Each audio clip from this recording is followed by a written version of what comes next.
Halo Sudah Rumah BM Purbalingga, kembali lagi bersama kita di program Ngobras, ngobrol santai sama UMKM. Program ini merupakan wadah untuk para pelaku usaha UMKM kita kumpul, belajar, berinovasi, dan pastinya naik kelas. Bareng aku Anisha, yang selama kurang lebih 30 menit ke depan bakalan ngajak kalian ngobrol santai bareng pelaku UMKM yang super inspiratif dan juga inovatif. Dan sedulur rumah BM Purbalingga, di episode Ngobras kali ini, kita kedatangan seorang perempuan yang keren banget. Dan dia jadi owner brand Ris Bakery. Langsung aja kita sapa. Ini dia Mbak Rizka. Ya, Halo Mbak Rizka. halo. Terima kasih sudah datang di program Ngobras kali ini ya Mbak ya. Ya, Sebuah kehormatan bagi saya. Oke, sama-sama. aku mau langsung ke pertanyaan pertama ya Mbak. Yap. Oke. Boleh diceritain nggak Mbak? Dulu tuh awal mulanya gimana sih kok kepikiran bisa bikin Rice Bakery? Emang itu dulu emang ada hobi bikin kayak bakery gitu, bikin kue atau gimana Mbak? Terima kasih sebelumnya saya sudah diundang ke sini. Iya. Saya cerita sedikit. Awalnya dulu saya bekerja. Mm. Nah, di situ saya mulai merasa jenuh bekerja. Jadi sempat kepikiran juga mau sampai kapan kita jadi karyawan. Nah, jadilah saya bikin ini karena memang hobi juga. Awalnya saya kerja itu udah mulai bikin untuk konsumsi sendiri, dibawa ke kantor teman-teman, ikut mencicipin terus Testing order ya. testing gitu, ikut order gitu, upload akhirnya mereka sempat pesan juga, dan yaitu setelah keluar kerja akhirnya bikinlah saya Rice Bakery. Rice Iya, Bakery. Kenapa kok namanya Rice Bakery? Ada filosofi nggak di balik itu? sebenarnya itu dikasih namanya, Mbak. Gimana tuh? Sebenarnya waktu itu saya sama teman juga senior gitu minta dibikinkan label. Saya nggak kasih nama, tapi dia bikinin Riz aja ya, kayaknya lebih familiar dan lebih gampang gitu untuk dipanggilnya satu satu kata aja gitu, jadi lebih mudah. Dan ternyata setelah saya browsing memang ada artinya gitu, Apa kayak itu? populer kayak gitulah. Itu sempat ada lah bahasa dari luar gitu, dan saya baru tahu itu. Iya, soalnya setahu aku RIS itu kayak bahasanya Gen Alpha. Iya, ada RIS kayak ya, iya, bahasa slangnya Gen Alpha gitu. sekarang, RIS ini. Aura farming gitu. Saya pikir pertamanya apa mungkin karena nama saya Rizka jadi dikasih Riz RIS. gitu. Ternyata memang ada artinya gitu. Artinya dalam bahasa Indonesia apa nih, Mbak? Ya Keren sekitar gitu. keren lah, populer, keren Populer. kayak gitu. Oke. Tapi emang kalau misalnya aku sebagai kacamata customer ya, Iya, baca pertama kali RIS itu emang bener-bener kayak eye-catching iya, namanya. Jadi kayak gampang diingat. Jadi lumayan keki sih, lumayan. iya. Oke. Kalau boleh tahu produknya apa aja nih Mbak selain brownies kering? Sini ada brownies kering, ada copi, coklat kopi. Kita bisa lihat Ya, ke ini ya, produknya. Coklat diarahin ke kamera. kopi. Ini jadi perpaduan antara coklat dan kopi. Variannya ada 3 ya Mbak ya kalau di sini Iya. ya. Ini Dark. ada dark. Dark ini komposisinya berarti kopinya paling banyak. Lebih ke coklat ya. Oh, Coklatnya coklat lebih ya. pahit. Oh, berarti nggak terlalu banyak gula ya. Iya. Terus yang Ini kedua cappuccino. ada cappuccino teman-teman. Iya. Kalau cappuccino ini apa Mbak bedanya sama yang dark ini? Lebih ke perpaduan coklatnya lebih berasa. Coklatnya lebih berasa. Coklat lebih berasa. Itu vanilla. Vanilla. Lebih manis. Oh, nggak pakai tambahan susu Iya. gitu. Mungkin kalau di kopi ini espresso. Cappuccino ini kopi susu. Oh, kopi susu. Oke. Itu ya. Jadi Ya. tadi apa nih Mbak? Espresso, americano ya. Americano. Terus Cappuccino. itu Kopi susu. Oke. Nah, ini perpaduan coklat dengan ada remahan biji kopi robusta. Asli Purbalingga ya. Wih, asli lokal ya Kita Mbak pakai ya. produk lokal. Bangga buat produk lokal. Purbalingga ini. Iya. Oke. Terus aku sempat nyicipin teman-teman sebelum kita podcast. Aku nyicipin yang dark dan itu bener-bener kayak ngopi banget gitu. Jadi mungkin teman-teman bisa di-order sih karena udah approve kayak aku. Oke, kita masukin sini lagi ya Mbak ya. Oke. Untuk yang ini coklat lollipop. Coklat lollipop. Anak-anak biasanya ini suka. Jadi ini di sini kita warna-warnanya ini jadi memang sudah dari coklatnya. Ini varian rasa. Jadi kita kalau kuning itu lemon, merah itu raspberry. Jadi ada pink strawberry, hijaunya apel, ada orange juga, ada anggur. Sebenarnya ada beberapa warna sih. Dan di belakangnya tetap coklat. Rice Choco Lollipop udah halal ya teman-teman ya. Ini yang paling itu sih, yang paling krusial. Jadi kalau misalnya kita mau beli suatu produk itu kita lihat juga kehalalannya, terus legalitas lainnya gitu. Ini keren sih, udah halal juga teman-teman. Terus yang aku highlight itu ininya, apa namanya? Emoticonnya. Jadi mungkin anak kecil bakalan suka banget ya. Aku mau yang senyum, aku mau yang marah-marah aja Mbak, yang marah-marah. Ini juga bisa di request, misal Mbak punya acara nih ulang tahun, kasih nama yang ulang tahun gitu. Iya, biar special custom ya. Bisa di custom. Oke, dari sekian banyak produk nih yang ada di sini, mana nih yang paling best seller nih Mbak? Alhamdulillah sih merata ya. Cuma tinggal lihat kita taruh di mana. Gimana tuh? Kalau kayak tempat oleh-oleh, mungkin ini merata semua. Tapi kalau di tempat kopi, apa itu jelas Coffee shop. Tempat yang banyak anak kecil, lollipop lebih menarik bagi mereka. Kayak di tempat makan gitu. Tempat makan kita taruh ini di meja kasir. Banyak anak-anak yang minta pasti. Ya, kayak tergantung segmen pasarnya. Kalau yang brownies kering ini di toko oleh-oleh. Toko retail gitu ya. Kalau yang coklat tadi di mana Mbak? Coffee shop mungkin ya. Kalau ini di kasir tempat makan. Lebih ke tempat makan kebanyakan. Yang gampang dilihat anak-anak ya. Tempat wisata ya. Tempat wisata juga. Oke, berarti udah dijual kemana aja nih Mbak ekspansinya nih? Selain toko oleh-oleh, rumah makan, beberapa toko bakery juga. Untuk ini brownies kering kita ada di Indomaret. Indomaret seluruh Purbalingga. Udah ada ya, ini Indomaret seluruh Purbalingga. Di luar kota juga ada. Kemarin kita bekerja sama juga sama rumah BUMN ke Jogja. Ya, toko oleh Jogja ya. Di Malioboro ya Pak? Iya, di Malioboro. Beberapa seller juga ke Jakarta. Masih Pulau Jawa sih. Masih Pulau Jawa, tapi ada keinginan untuk ekspansi ke merata se-Indonesia nggak Bu? Pastinya pengen. Iya, berarti impian ya, cita-cita lah ya. Oke. Produknya nih, aku juga unik-unik banget nih Mbak. Ada semuanya dari coklat ya. Lebih dominan coklat. Ada brownies kering, ada coklat kopi, dan juga coklat lollipop nih. Idenya dari mana sih Mbak? Kenapa bisa bikin inovasi produknya tuh variatif tapi masih satu coklat gitu? Karena saya suka coklat. Aku udah suka coklat. Oke, sangat personal ya.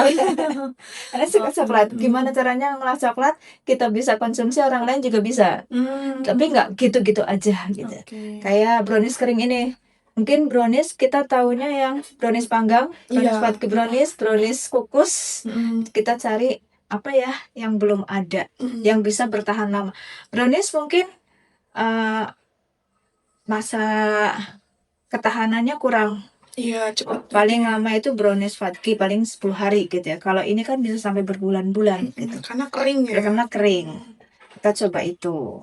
Terus coklat kopi juga kita saya suka coklat, saya suka kopi. Apa ya? Gimana kalau digabungin jadi satu? Terjelas coklat kopi bisa dikonsumsi di mana aja gitu. Lollipop juga anak-anak suka nih kayaknya, ini yang lucu-lucu apalagi gambarnya. Gimana kalau kita coba bikin gitu. Berarti tergantung Mbak risetnya dari keinginan pribadi gimana caranya supaya orang lain bisa merasakan apa yang aku suka ya. Oke. Dan aku juga lihat ini brownies kering kayak mudah dimakan ya Mbak. Jadi kayak inovasinya brownies yang gak gitu-gitu aja ya. Oke, gampang dikonsumsi gitu. Oke. Ini kalau brownies kering aku soalnya fokusnya ke sini Mbak karena packagingnya juga lumayan eye-catching ya. Sebentar aku mau ngasih tunjuk ke teman-teman, tadi belum sempat ya. Ini Packagingnya juga lumayan lucu, eye-catching. Kita lihat di sini ada tulisannya Rice Broker brownies kering ya. Ada 3 rasa ya Mbak ya. Iya. Ada original, keju, sama kacang. Yang bestseller apa nih Mbak? Keju. Keju. Oh, berarti kayak gini ya? Iya. Sesuai ada di foto ini teman-teman. Keju, oke. Terus kalau misalnya brownies kering ini ketahanannya berapa lama Mbak tadi kalau boleh tahu? 1 tahun, Satu tapi tergantung suhu ruang juga. Penyimpanan. Oke, berarti soalnya nih juga aku lihat nih ya sekali lagi packagingnya. Karena kamu sebagai calon customer ya ngelihat produk-produk itu ngeliatnya dari packaging. Packaging. Sekarang packaging itu menentukan juga ya. Iya, menentukannya juga. Ya memang pengaruh sekali Mbak. Saya dulu sebelum ini cuma pakai stiker. Oh, yang pouch penting gitu. Pertama itu pouch yang sudah berwarna tapi cuma pakai stiker. Begitu ganti ini penjualannya berubah drastis. Meningkat. Di suatu event saya sudah restock, sudah ini stok. Baru 1 hari Mbak tambah dong. Berarti emang meningkatkan nilai jual ya. Nilai jual. Jadi orang pun lebih langsung tahu ini sudah tersampaikan di sini. Ini apa produknya, semua sudah tersampaikan. Iya. Keren sih Mbak. Oke, dari sekian banyak produk itu kan berarti merintis ya Mbak ya? Iya. Merintisnya dari nol dan pastinya kan kalau misalnya orang jualan tuh pasti nggak ada yang mulus ya Mbak ya? Pasti ada naik turunnya, roda berputar gitu. Mbak Rizka pernah nggak sih ada di momen yang paling sulit dalam usaha nih Mbak? Paling sulit kalau pas lagi nggak kurang penjualannya. Terus yang paling tidak enak di saat kita sudah produksi, kita inovasi, ada yang meniru. Menirunya sebenarnya sih wajar-wajar saja. Meniru cuma dari yang pertama nyari beli, reseller, terus dia nanya Mbak resepnya apa? Dengan gampang ya. Dengan gambar resepnya. Sebenarnya sih gampang, kita sudah cari browsing gampang ya Mbak ya. Gitu sih. Terus apa nih lagi penjualan kurang bagus, ini begini kayak gitu kan. Sebenarnya sih sah-sah aja, cuma caranya mungkin ya. Oke. Berarti emang harus yang paling capek tuh di risetnya ya Mbak ya. Kita mulai dari nol. Kita coba dari yang gagalnya berapa kali, mencoba gitu. Ini kok ada yang dengan gampangnya.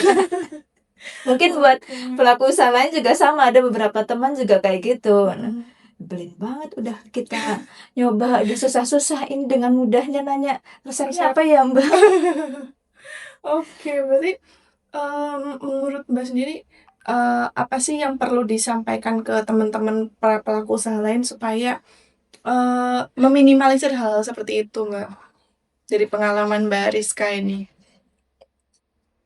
Kayak yang tanya itu ya. Kita tahu siapa yang membawa produk kita sebelumnya ya. Nah itu terakhir saya baru kemarin berapa hari ada yang tanya, saya jual minuman juga, Mbak bagi resep dong, bagi ilmu. Silahkan Ibu browsing saja, banyak di TikTok, di IG, silahkan dicari sendiri aja. Zaman sekarang sudah mudah kok nyari resep dan segala macam. Ya karena itu kita nggak mungkin ngasih. Itu. Kan tetap ya Mbak. Chef pun kita belajar nih ikut itu nggak mungkin dikasih semua resepnya. Kita sudah cari resep di YouTube apa gitu, kita coba belum tentu sama, tetap ada yang harus kita ulik sendiri gitu. Tolonglah yang seperti itu dihargai gitu ya. Menghargai usaha ya teman-temannya. Oke. Karena nggak ada usaha yang berhasil tanpa proses. Itu patut dicurigai. Oke, kita harus menghargai proses teman-teman. Kalau dalam usaha, berusaha, proses itu adalah kunci dari segalanya. Dan bersabar ya Ibu ya. Betul. Apalagi kita merintis dari nol. Oke. Lalu dari sekian banyak perjalanan Ibu, ada nggak satu momen yang bikin Mbak Rizka nih bersyukur banget? Momen yang paling berkesan dalam usaha. Jadi kayak alhamdulillah aku udah ada di momen ini gitu. Ya alhamdulillah produknya bisa dinikmati banyak orang, banyak yang suka dari semua kalangan, mulai dari anak-anak sampai orang tua gitu ya. Mereka bisa menikmati. Oke, berarti kayak wah dulu nih aku pecinta coklat nih, aku konsumsi sendiri. Tapi alhamdulillah sekarang coklat yang biasanya aku konsumsi, yang aku sukai, bisa dinikmati Bisa. teman-teman juga. Iya. Oh, Bisa ada cerita anak teman beli brownies kering di satu toko retail, dibeliin mamahnya merek lain, nggak mau, maunya produknya itu yang Tante Wih. Rizka. Wih. Oh, bukan yang ini. Udah ada pelanggan tetap nih. Udah punya pelanggan sendiri. Keren. Berarti ada momen bangga Iya. tersendiri ya, Bu ya. Iya. Kemarin sempat saya ngantar ke salah satu petinggi di sini Purbalingga. Dia pesan, asistennya bilang, "Ibu, ini produknya sudah terkenal loh." Alhamdulillah sekali. Ternyata udah tahu. Itu bangga juga sih, Mbak. Ih, keren. Nggak nyangka bisa seperti itu gitu. Tapi sebelumnya apa ya, iklannya gimana, Bu? Atau dari omongan ke omongan gitu? Ya dari omongan ke omongan, kita juga ada IG juga, upload juga, iya. Oke, berarti konsisten di ngirim ke teman-teman sekitar dan juga melakukan iklan Iya. di sosial media ya. Terus kita sering ada bazar-bazar juga, kalau ada bazar ikut juga ya. Oke, berarti yang pertama dari teman-teman terdekat. Ya. Terus yang kedua ikut bazar, Bazar. berarti kegiatan cari. Oke, terus yang ketiga adalah dari sosial media. Sosial medianya apa, Mbak, kalau boleh tahu? Ada Instagramnya Riz Bakery. Riz Bakery, Iya. RIZZ-nya. Iya. Riz Bakery. Mungkin editor ya bila minta tolong di bawah nih tulisannya Riz Bakery di Instagram ya. TikTok ada, Mbak? TikTok belum. TikTok berarti masih fokusnya di Instagram ya. Oke. Jangan lupa di follow ya teman-teman ya. Oke. Pertanyaan selanjutnya, Mbak. Ini mengenai rumah BUMN Purbalingga. Selama perjalanan mengembangkan usaha Riz Bakery ini, seberapa besar sih peran rumah BUMN Purbalingga buat usahanya Mbak Rizka? Alhamdulillah sangat terbantu, kayak promosi, terus pemasaran juga. Pemasaran kita ada beberapa kali bazar. Terus yang pemasaran sampai ke Jogja juga itu. Terus kita dibantu legalitas juga, kayak halal dan hak merek. Hak merek juga. Iya. Hak merek Haki ya. Kita sempat dibantu Haki juga. BPOM juga atau enggak? BPOM-nya belum. Oh, belum. Iya. Oke. Berarti Haki sama halal ya. Halal. Itu udah termasuk. NIB juga, Mbak? NIB sudah. Oh, sudah ada ya. Oke. Berarti legalitas ya. Yang kedua pemasaran ya, untuk bazar itu tadi ya, kurasi segala macam. Berarti channelnya lumayan banyak ya di rumah BUMN Purbalingga gitu. Oke. Ada lagi nggak, Mbak? Selain faktor-faktor itu tadi, rumah BUMN Purbalingga yang benar-benar ngebantu produk Riz Bakery. Oh ya, pelatihan juga. Beberapa kali ada pelatihan juga. Pelatihan apa tuh, Mbak, kalau boleh tahu? Waktu itu apa ya? Digital marketing. Iya, kayak gitu digital marketing ya. Oke, berarti masuknya ke ranah pemasaran. Ya? Oke. Ini masuk ke pertanyaan terakhir nih, Mbak. Aku penasaran nih, Mbak kan ngerintis dari awal usaha, dari mulai jatuh bangunnya sampai sekarang bisa punya produk yang seterkenal ini. Nah, kedepannya apa sih mimpi atau wishlist Mbak Rizka untuk kedepannya yang pengen dicapai dalam waktu dekat dan juga dalam jangka panjang nanti? Pasti keinginannya produknya lebih dikenal lebih luas. Amin. Dikenal lebih luas khususnya se-Indonesia. Oke. Itu bisa lebih semua kalangan bisa menikmati. Ya. Oke, amin. Syukur-syukur nanti bisa inovasi produk lainnya. Amin. Siapa tahu ini ada brownies kering, besoknya kayak anak-anak Gen Z sekarang lebih suka itu, Mbak. Brownies matcha. Iya, siapa tahu ya. Sempat kepikiran juga ya. Inovasinya bisa, berarti kedepannya bisa ingin menambah inovasi supaya produk. Bisa ekspansi keluar Pulau Jawa ya kalau saya. Amin. Siapa tahu syukur-syukur bisa ekspor juga, Mbak. Amin. Oke, terima kasih Mbak Rizka atas waktunya. Keren banget ya. Sekali lagi terima kasih banyak Mbak Rizka sudah berkenan hadir berbagi inspirasi di studio Rumah BUMN Purbalingga. Sukses terus untuk Chris Bakery-nya dan juga buat sedulur Rumah BUMN Purbalingga. Terima kasih sudah ngikutin obrolan kita dari awal sampai akhir. Jangan lupa dibeli nih produk-produknya Chris Bakery yang enak-enak banget dan juga manis ya. Oke. Saya Anisha, pamit undur diri dan selanjutnya bakalan ada podcast ngobras lagi.